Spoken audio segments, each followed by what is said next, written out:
दुनिया के सबसे हेल्दी केक रस घर में बनाकर तैयार करेंगे। ना मैदा, ना आटा और ना ही सूजी। इतने ज़्यादा खस्ता केक रस बनकर तैयार होते हैं कि आप इनको जी भर कर भी खाएंगे तो कोई नुकसान नहीं होगा। तो चलिए इस खस्ता और बहुत ही मज़ेदार से केक रस की रेसिपी को देख लेते हैं। मज़ेदार से केक रस को हम वाइट ओट्स यानी कि जौ का दलिया, जो पॉरेज फूड हम सुबह नाश्ते में खाते हैं, तो हम इससे इन मज़ेदार से केक रस को बना के तैयार करेंगे। और इतने हेल्दी केक रस बनने वाले हैं कि आप इनको जी भर के भी खाएंगे तो आपको कोई नुकसान नहीं होगा। तो यहाँ पर 1 कप मैंने ले लिया है पॉरेज फूड, और पॉरेज फूड को हम इस तरह से मिक्सर ग्राइंडर के अंदर डालकर पीस लेते हैं।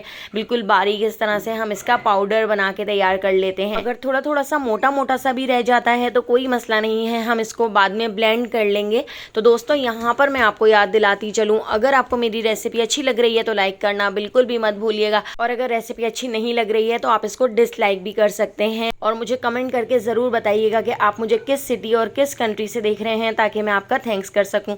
तो पहला थैंक्स जाता है तस्लीम शेख को कराची से, कुत्सिया तारिक को कराची से, राजपूत को थैंक्स जाता है। और भी आप देख सकते हैं कितने ज़्यादा कमेंट आए हुए हैं। तो मेरी रेसिपीज़ को इतना पसंद करने के लिए आप सबका बहुत बहुत शुक्रिया। आप मुझे ज़रूर कमेंट किया करें, मैं आप सबके नाम लूँगी। तो 1 कप पॉरेज फूड को मैंने पीस कर एक बाउल में रख लिया है। इसके साथ ही अब मैंने यहाँ पर 2 अंडे ले लिए हैं, और अंडों की हमने सफ़ेदी और जर्दी दोनों को अलग अलग कर लेना है। सफ़ेदी को हमने एक बड़े बाउल में निकाल लिया है और जर्दी को हमने इस तरह से एक छोटे बाउल में रख लिया है। तो जर्दी हम इस पॉरेज फूड के अंदर ऐड कर देते हैं और इसको भी हम साइड पे रख देते हैं। अब मैंने यहाँ पर मिश्री ले ली है, तो चीनी की जगह मैं इसके अंदर मिश्री ऐड कर रही हूँ। मिश्री चीनी से फिर भी बहुत बेहतर है, तो मैंने यहाँ पर मिश्री ले ली है। मिश्री को मैंने हावन दस्ते में थोड़ा सा कूट लिया था, और कूटने के बाद इसको भी मैंने मिक्सर ग्राइंडर के अंदर डालकर इस तरह से इसका पाउडर बना लिया है। तो 3/4 कप मैंने यहाँ पर मिश्री ले ली है। अगर आप चीनी ऐड कर रहे हैं तो चीनी को भी पीस कर आप 3/4 कप ले लीजिएगा, बिल्कुल परफेक्ट मीठा होगा।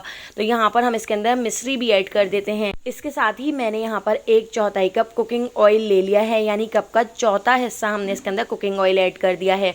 2 टेबल स्पून मैं इसमें मिल्क पाउडर भी ऐड कर देती हूँ, इससे बहुत ही अच्छा टेस्ट आता है। इसके साथ ही 1/4 कप हम इसके अंदर गर्म दूध ऐड कर देते हैं, और इन सारी चीज़ों को हमने इस तरह से ब्लेंड कर लेना है। तो मैं इसको हैंड ब्लेंडर से ब्लेंड कर रही हूँ। आप इसको ब्लेंडर जग के अंदर डालकर भी ब्लेंड कर सकते हैं। तो अच्छी तरह से देखिए मैं इसको इस तरह से ब्लेंड कर लूँगी, ताकि अगर पॉरेज फूड के थोड़े से मोटे मोटे से टुकड़े भी होंगे तो अच्छी तरह से ब्लेंड हो जाएंगे।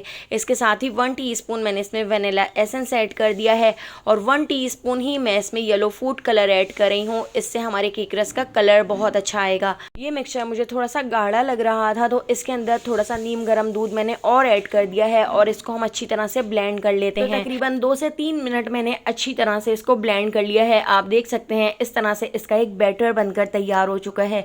तो जब इसका बैटर बन जाए तो इसको हम रख देते हैं साइड पर, और जो सफ़ेदी मैंने एक बड़े बोल में निकाल ली थी तो उसको हम बीट कर लेते हैं। उसको हमने इस तरह से बीटर से बीट करना है। बीटर से बीट होने में इसको 15 से 20 सेकंड का टाइम लगेगा। अगर आपके पास बीटर ना हो तो आप इसको फॉक से भी बीट कर सकते हैं। आपने इसको इतना बीट कर लेना है कि ये फॉर्मिक शेप में आ जाए, ये अपनी क्वांटिटी से ट्रिपल हो जाए, इस तरह से इसकी एक फोम सी बन जाए। तो देखिए इस तरह से मैंने बहुत अच्छी तरह से इसको बीट कर लिया है, और ये बहुत जल्दी बीट हो जाती है बीटर से। तो अंडों की सफ़ेदी को बहुत अच्छी तरह से बीट करने के बाद, इस तरह से फॉर्मिक शेप में लाने के बाद हम इसको ऐड कर देते हैं बैटर के अंदर। इस तरह से जब आप केक रस बनाकर तैयार करेंगे तो आपके केक रस इतने ज़्यादा खस्ता बनकर तैयार होंगे, और अगर इन केक रस को आप 1 हफ्ते के लिए भी स्टोर करके रख देंगे तो ये बिल्कुल भी नरम नहीं पड़ेंगे, ये बिल्कुल इसी तरह से खस्ता रहेंगे।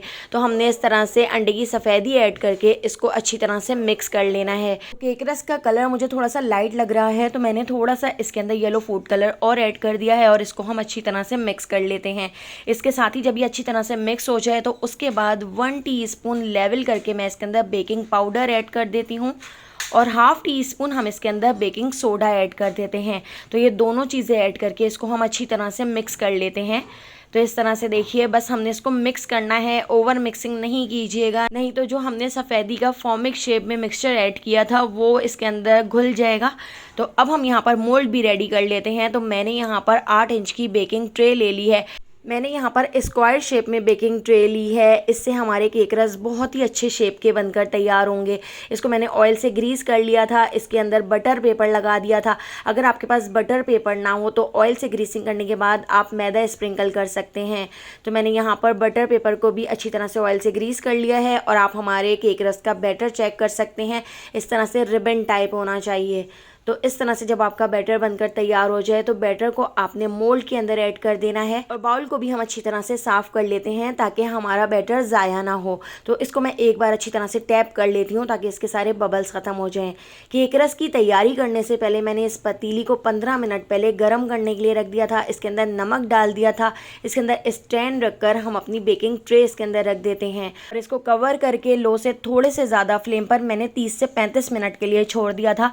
आप देख सकते हैं कितना परफेक्ट हमारा यहाँ पर केक तो बनकर तैयार हो चुका है। तो ये हेल्दी केक आप इस तरह से भी बनाकर तैयार कर सकते हैं और आप इसको खाकर देखिएगा, आपको बहुत ज़्यादा पसंद आएगा। लेकिन अगर आप इसके केक रस बनाना चाहें तो केक रस बनाने के लिए मैं इसके इस तरह से बटर पेपर को हटा देती हूँ और बटर पेपर को हटाने के बाद आपने इस तरह से इसकी कटिंग कर लेनी है। तो आपने इसको थोड़ा सा ठंडा कर लेना है, उसके बाद आपने इसकी कटिंग करनी है। तो इस तरह से हम इसको छुरी की मदद से केक रस के शेप में कट कर लेते हैं। तो कोई भी आप तेज़ छुरी ले लीजिएगा, उससे बहुत ही आसानी से अच्छी कटिंग हो जाती है। तो देखिए इस तरह से हमारे केक रस के शेप की कटिंग हो गई है। तो सारे ही बिल्कुल इसी तरह से हम कटिंग करके केक रस निकाल लेते हैं। मेरे घर में तो ये केक भी बच्चों को इतना ज़्यादा पसंद आया था कि केक रस बनाने से पहले ही ये आधा केक ख़त्म हो गया था, इतना सबको टेस्टी लग रहा था। तो सारे केक रस बिल्कुल इसी तरह से एक ही शेप के मैंने यहाँ पर निकाल लिए हैं और मैंने यहाँ पर एक बड़ी प्लेट ले ली है। तो एक बड़ी प्लेट के अंदर हम इस तरह से इन केक रस को रख देते हैं और सारे केक रस इस तरह से मैं इस बड़ी प्लेट के अंदर सेट कर लेती हूँ। इस तरह से इसके अंदर अरेंज करके रख देती हूँ और इसी पतीली को दोबारा से मैंने गरम करने के लिए रख दिया था और इसके अंदर हम इस तरह से ये बड़ी सी प्लेट रख देते हैं और इस प्लेट को रखकर इसको हम कवर कर देते हैं। तो हमने इस कवर को पूरा नहीं ढकना है, हमने आधा कवर छोड़ देना है। एक साइड से पलटकर फिर दूसरी साइड से पलटकर आपने इसको रखना है। तो 20-20 मिनट आपने दोनों साइडों से इस तरह से इसको बेक कर लेना है कि ये खस्ता हो जाए। जब इस तरह से ये खस्ता हो जाए तो यहाँ पे हमारे बहुत ही मज़ेदार से केक रस बनकर तैयार हो चुके हैं। ये दुनिया के सबसे हेल्दी केक रस हैं, तो एक बार ज़रूर ट्राई करके देखिएगा। रेसिपी पसंद आई हो तो लाइक, शेयर और सब्सक्राइब करना बिल्कुल भी मत भूलिएगा और बेल आइकन के नोटिफिकेशन को ज़रूर ऑन कीजिएगा। फेसबुक, टिकटॉक या यूट्यूब पे देख रहे हैं तो मेरे चैनल को फॉलो ज़रूर कर लीजिएगा। तो आने वाली वीडियो तक मुझे दीजिए इजाज़त। अल्लाह हाफ़िज़।